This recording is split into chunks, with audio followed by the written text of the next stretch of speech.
অবসরপ্রাপ্ত শিক্ষকরা হয়রানির শিকার হচ্ছে, তাদের উপর জুলুমও হচ্ছে বলা যায়।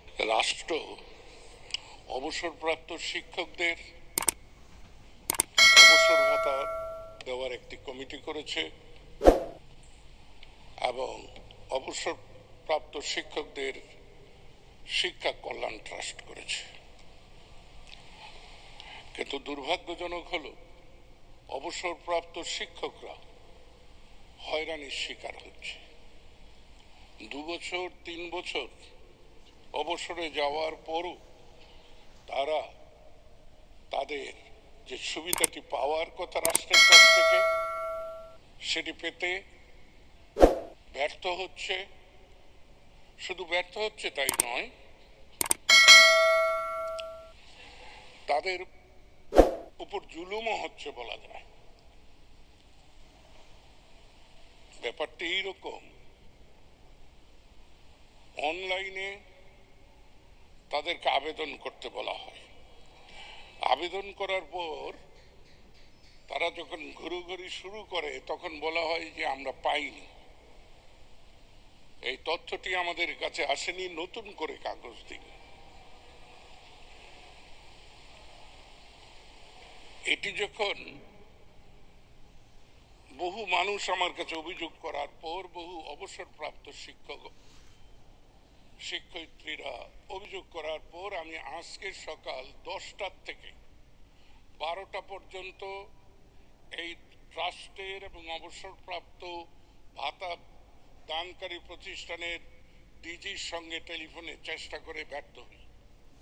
তখন বাধ্য হয়ে আমি মাউসির ডিজিকে টেলিফোন করে তাকে বলি যে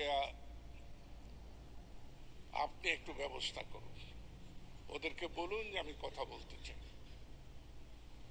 তো বেলা 1টার সময় আমি কল্যাণ ট্রাস্টের ডিজির টেলিফোন পাই।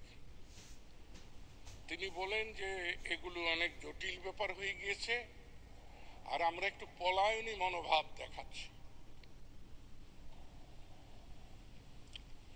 কারণ আমাদের কাছে অর্থের অভাব। তবে আপনাকে আনন্দের সঙ্গে জানাচ্ছি যে মাননীয় প্রধানমন্ত্রী আমাদেরকে এই সংকট থেকে উত্তরণের জন্য কিছু আর্থিক সুবিধা দিচ্ছেন। অতএব যে সমস্যাটি আছে সেই সমস্যাটি হয়তো তাড়াতাড়ি সমাধান হবে। সেই কারণেই আমি মাননীয় স্পিকার